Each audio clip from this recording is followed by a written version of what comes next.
Hey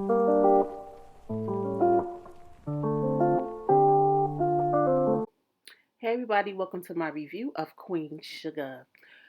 We start out with Darla and Billy at the mill. They're getting the mill together to keep it in the co-op's property. They send everybody home because there's a storm coming. Matter of fact, this whole episode was about everybody preparing for this storm. Um, Darla's stuck at home with the baby while Ralph Angel went out to the old house into the co-op to prepare it for the storm. Darla calls Ralph Angel, but he doesn't answer, so she leaves a voicemail, and she wants Ralph Angel to know that she's grateful that he got the house together for them before the storm, and she appreciates him for always taking care of them. After she leaves the message, the phone rings right away, and she picks up thinking it's Ralph Angel, but no, it's Chance. Or is it Chase? Chase or Chance, one of them. He's on the phone talking about how he needs to talk to her. This man has been harassing her, traumatizing this woman. Like he needs to be locked up. Anyway, she wants him not to call again or he will regret it. My question was, I wonder if she's not telling Ralph Angel what happened in DC with the girl coming up to her about Chase. And she feel like if she says something, he gonna think something happened in DC. Anyway, later on, Ralph Angel calls on FaceTime and he lets her know that he's at the old house. He went by, to fix the boards or whatever, but it looks like they're going to be stuck there because the storm is getting worse. She said she's never seen him smile like that. He said he's glad to be in his old house. It's like heaven. He's hoping to get back there before the baby turns one. Although he had that conversation with Micah, but we'll get back to that. Um, he said it felt good for him to be there. She tells him to stay there and take it all in to reminisce. He apologizes for not being there for them. And, they say they loves you or whatever. So later on in the scene, Darla tells a story to the baby, a bedtime story to the baby. And the story is about her and Ralph Angel's love story, but she did it in the baby child's format, which was cute. So she's saying she's always going to fight for her love for her family, pretty much. So moving right along. By the way, Ralph Angel, he has such a beautiful smile on all that dark chocolate skin. Oh, but anyway. So we move on to Aunt Vi. She's in the restaurant with Joe Quan. Child, forgive the name mess up. He's looking down. She wants to know why he's looking so down. He's worried about his parents and them getting back to him and his brother, and if they will be the same when they get back. Vi tells him to stop worrying about those things. It's a waste of time and energy, and just to be positive and be a good role model to his brother. And he can worry about those things when it happens. So Vi is on the phone with Hollywood. Hollywood wants her to get home. She and Joaquin are preparing the restaurant for the storm, like putting the sandbags down and tying things up. Hollywood and Dante are at the house. He notices the bruise on Dante's hand. He has been getting into fights at school. To me, it looks like it may be some bullying thing, but he's not really talking about it. Anyway, Hollywood lets him know that he was bullied as a child and he turned to comedy. Um, he turned him on to Richard Pryor. He didn't know who Richard Pryor was. He advised him to turn on his funny in order to avoid being bullied. I don't know how that's gonna work, but sometimes it do work. Becoming a class clown takes the pressure off of the bullies if you keep them laughing. I guess I don't know. Anyway, Vi's on the phone with Nova, making sure that she's okay and safe. Later on at the house, the boys are there. Joaquin and Dante. Hollywood is playing. I think listening. They listen to Richard Pryor, and Joaquin is in a daze. He's panicking because of the storm. Vi calms him down. He thinks back to the time when his uncle was killed on the farm. It was a big old storm and uncle was killed. I know it was some scandal behind the death of his uncle. And I think it had to do with the Landrys, but I'm not sure. Anyway, Aunt Vi assures him that although that was a terrible night for everybody, it intertwined their families together and God gave them good things that came out of it. So she assures Joaquin that the Borderlones are always going to be there for them, even when their family come back, and they're going to figure out where they're going to live. Hollywood and Vi checks on the boys. The boys are knocked out. I don't know how they sleeping through that either, but they're knocked out. Hollywood said the boys are meant to be with them. Like the thing, because Vi lets Hollywood know that Joe Quan or Joe Queen brought up the fact that he has these panic attacks because his uncle died, and it was a terrible night for them. So he lets them know he feel like all of that didn't happen for a reason. The boys are here with us for a reason. And at the end of the day, Bob was trying to get frisky in this storm in Hollywood, with Hollywood. And I say, yes, take your mind off that doggone thunderstorm and lightning and create your own thunderstorm and lightning, okay? Ralph Angel and Micah. Ralph Angel picks up Micah from the airport. Ralph Angel asks Micah about LA, and Micah said it's a long story. So as they're walking, Micah gets a call from Zane. He said he really has to take this call. And on his phone call, he lets Zane know that his credit card was maxed out and they got on a private plane without signing their signatures. Got on a private plane to Vegas without signing a signature and they charging him. So he asks Zane to cash out his digital wallet. And Zane was like, the servers are down. Child, they done stole all his money. That art teacher tried to warn him about Zane, but he ain't listen. And he ain't listen to me like I really talked to him about the NFT. Anyway, Ralph Angel said with the storm coming, he can use some help at the co-op. So they head over to the old property. And of course, the boards are falling down off the house. And it has the Landry sign on. I know he's not happy about that. Anyway, they board up the house. They end up staying over because the storm got worse. So Micah and Ralph Angel, they talk about Charlie and how Micah haven't talked to his mother yet or his parents yet.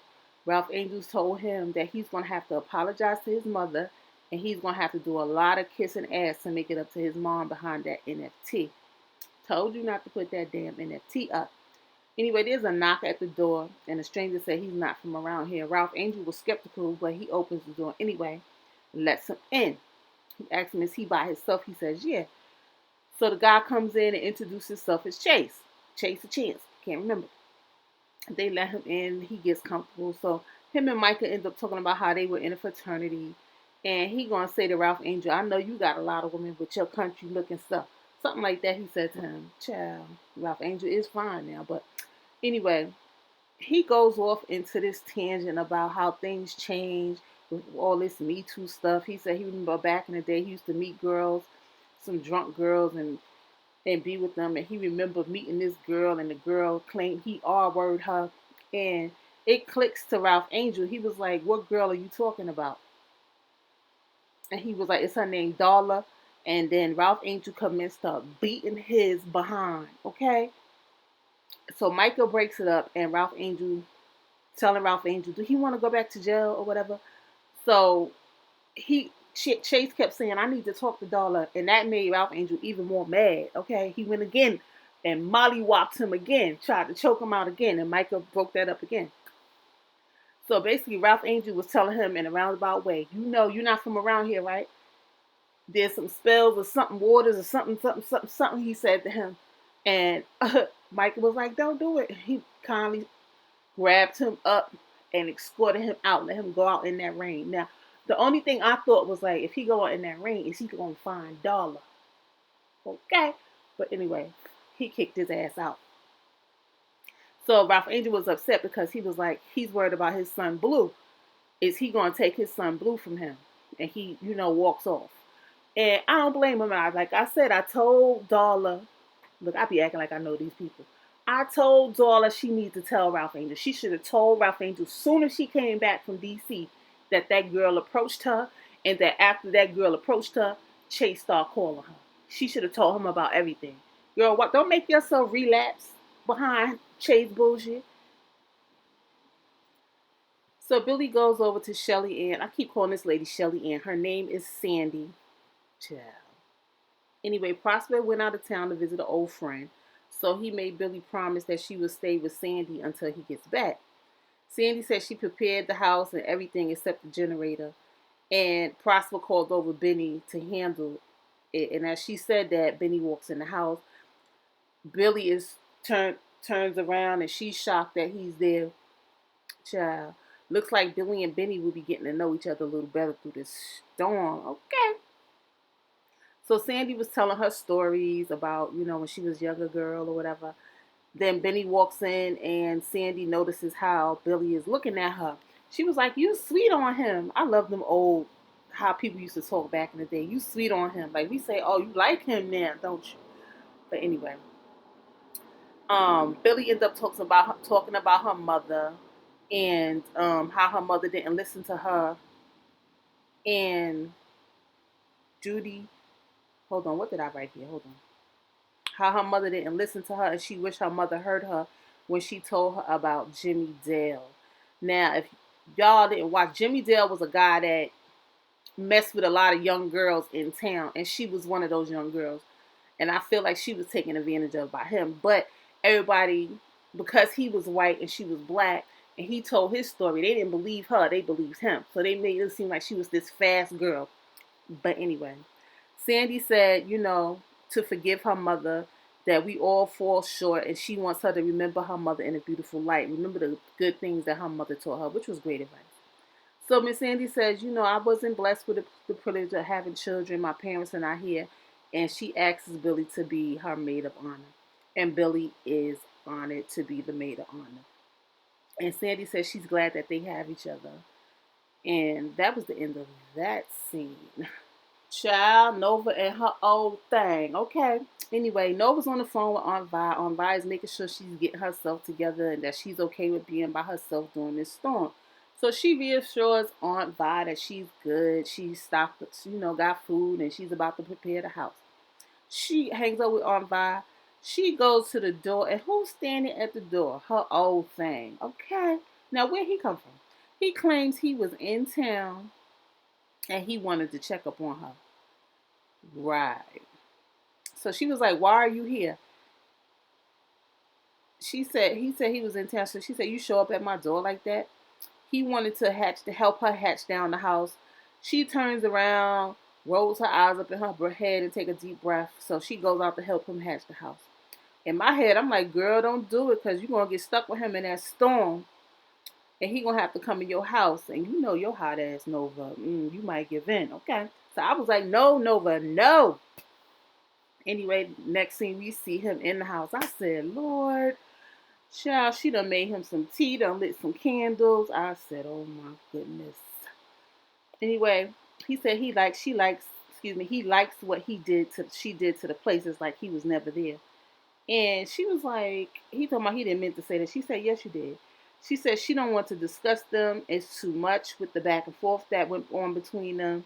He says that he misses her and asked her if she misses him. She said, yes, she misses him with tears in her eyes. They're gonna be in the bed. I know they're gonna be in the bed in the next scene. That's what I was thinking. Anyway, Nova said she made peace with them not being together. Nova get a text from Donald. He wants to know if she's seeing anybody, and she says yes. He gets all dramatic, talking about he needs her, he needs help. Nova said he needs to let her go. He professes his love for Nova. He wants to know how Nova feels. Nova said it stirs things up in her when she thinks about him, but he needs to get over him. He needs to get over her. Anyway, he said, you wrote in the book that I was the love of your life. And she said, yeah, you were the love of my life. I wrote that before you did what you did. So he was involved in some corrupt cop stuff when he was a rookie. And I believe it was some injustices done with black men, if I'm not mistaken. So she said when she looks at him now, all she sees is that. And he wants to know if he had told her about what happened when they first met. Would they have had time together? She said no. So he says he's glad that he kept it a secret then, and he's grateful for the love and time that they had. So it's morning. The storm is over. He gives her the new story about him meeting an incredible woman and they were on borrowed time. She lit up his universe like her name Nova. He realizes he was a lucky man to have seen it and felt it. Nova said that's the best story she ever heard. And that was the end of that scene. And I was just thinking, don't we all wish we could get closure like that at the end of a relationship? Now, some I know you don't ever want to see them again. But some, you know, you do want some closure. But anyway, that's neither here nor there. Anyway, Nova proved my ass wrong. I just knew she was going to be up in a hot, steamy love scene. But she proved me wrong. She showed some discipline and was really over her old thing. Anyway, guys, that's all I got. Like, comment, and subscribe. Again, I appreciate my new subscribers. I really, really appreciate you.